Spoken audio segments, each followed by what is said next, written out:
వాళ్ళని కూడా ప్రకటించాలని చెప్పి నిర్ణయం తీసుకోవడం జరిగింది. వచ్చేటువంటి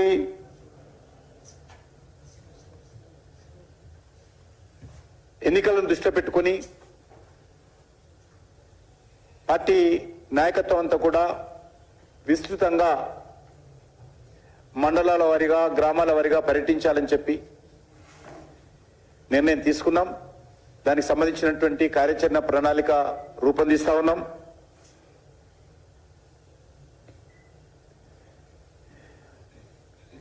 ఈరోజు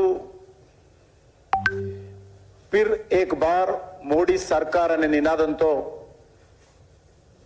అధికారంలో రావడం కోసము ఎన్నికల్లో మా ప్రచార బేరీని మోగించనున్నాం.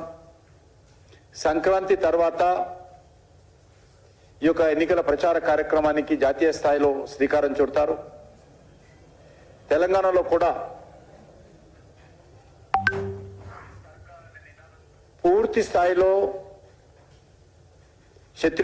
శక్తిని కేంద్రీకరిస్తాం. మెజార్టీ స్థానాలలో బీజేపీ గెలవనున్నది. ఎందుకంటే ఈరోజు ప్రధానమైనటువంటి పోటీ కాంగ్రెస్ కు భారతీయ జనతా పార్టీకి ఉంటుందని అంచనా వేస్తా ఉన్నాం. ఎందుకంటే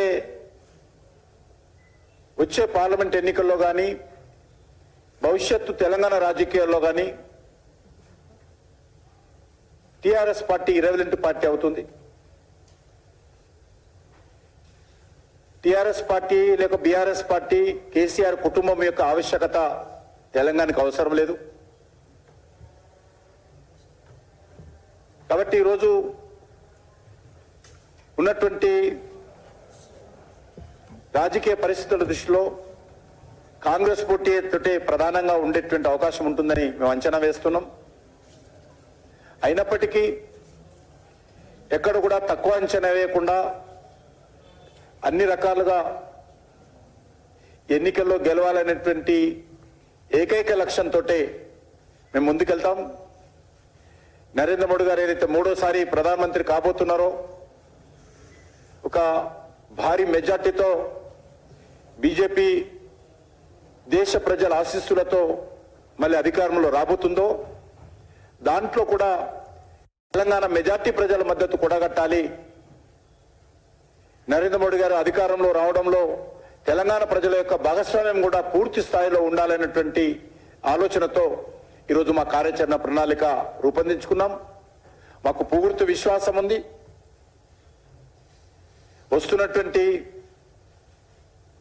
వివరాల సేకరణ ప్రకారము వార్తల ప్రకారము మెజార్టీ సీట్లు భారతీయ జనతా పార్టీ గెలుస్తాం. దానికి సంబంధించి అన్ని రకాలుగా మేము దృష్టి కేంద్రీకరించాలని చెప్పి నిర్ణయించడం జరిగింది. ఏదైతే కేంద్ర పార్టీ ఆదేశాలు ఇవ్వడం జరిగింది, ఏదైతే ఎన్నికల ప్రణాళిక భారతీయ జనతా పార్టీ కేంద్ర కమిటీ ఏర్పాటు చేయడం జరిగింది, దానికి జిల్లా స్థాయిలో కూడా పార్లమెంట్ స్థాయిలో కూడా వివిధ వర్గాలతో సమావేశమై నరేంద్ర మోడీ గారి నాయకత్వంలో మూడోసారి అధికారంలో రాబోతున్నటువంటి ప్రభుత్వం యొక్క ఎజెండా ఏముండాలి, దానికి కావలసినటువంటి ఎన్నికల ప్రణాళిక ఏ రకంగా ఉండాలి అనేటువంటి నిర్ణయము మరి తీసుకొని దానిపైన పార్లమెంట్ సమావేశాలు పార్లమెంట్ యొక్క నియోజకవర్గాల వారిగా కూడా చర్చ జరపాలని చెప్పి కూడా నిర్ణయించడం జరిగింది. అంతేకాకుండా ఈరోజు ముఖ్యంగా యంగ్ ఓటర్స్ ఇంతకుముందు చెప్పినట్టు నూతనంగా ఓటు హక్కు పొందినటువంటి వాళ్ళని కూడా కలిసేటువంటి కార్యక్రమం. నూతనంగా ఓటు హక్కు పొందినటువంటి వాళ్ళు 90% they are with Narendra Modi. కాబట్టి ఏదైతే కొత్తగా ఓటర్లు నమోదు చేసుకున్నటువంటి వాళ్ళు ఎవరైతే ఉన్నారో వాళ్ళందరూ కూడా 90% ఈరోజు నరేంద్ర మోడీ గారికి అండగా ఉన్నారు. కాబట్టి నరేంద్ర మోడీ గారి నాయకత్వంలో మళ్ళీ ప్రభుత్వం రావాలనుకుంటుంది కాబట్టి ఆ యొక్క ఓటర్లతో కూడా ప్రత్యేకంగా సమావేశాలు నిర్వహించాలి, అసెంబ్లీల వారిగా నిర్ణయం తీసుకోవడం జరిగింది.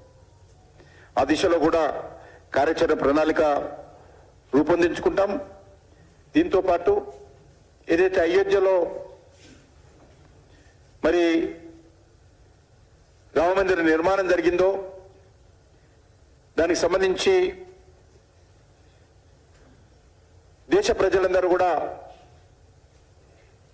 జనవరి 22 కోసం ఎదురు చూస్తున్నారో, విగ్రహ ప్రాణ ప్రతిష్ఠ కోసం ఎదురు చూస్తున్నారో, దానికి సంబంధించి కూడా ఏదైతే రామ జన్మభూమి ట్రస్ట్ ఏదైతే ఉన్నదో ఆ ట్రస్ట్ చేపట్టేటువంటి కార్యక్రమాలకు కూడా పూర్తి మద్దతు ఇవ్వాలని చెప్పి జాతీయ పార్టీ నిర్ణయం తీసుకోవడం జరిగింది. అందులో భాగంగా సంక్రాంతి నుంచి 22 వరకు కూడా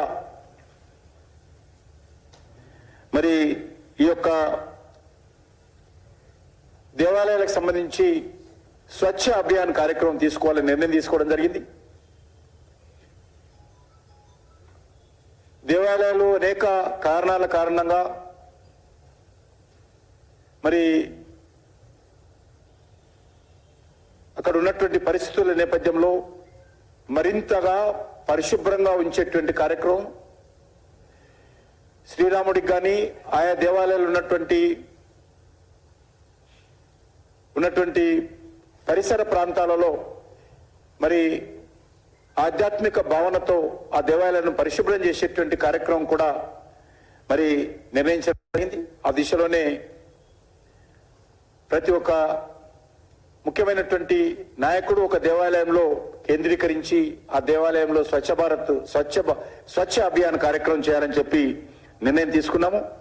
ఆ దిశలోనే ఈ కార్యక్రమం ఉంటుంది.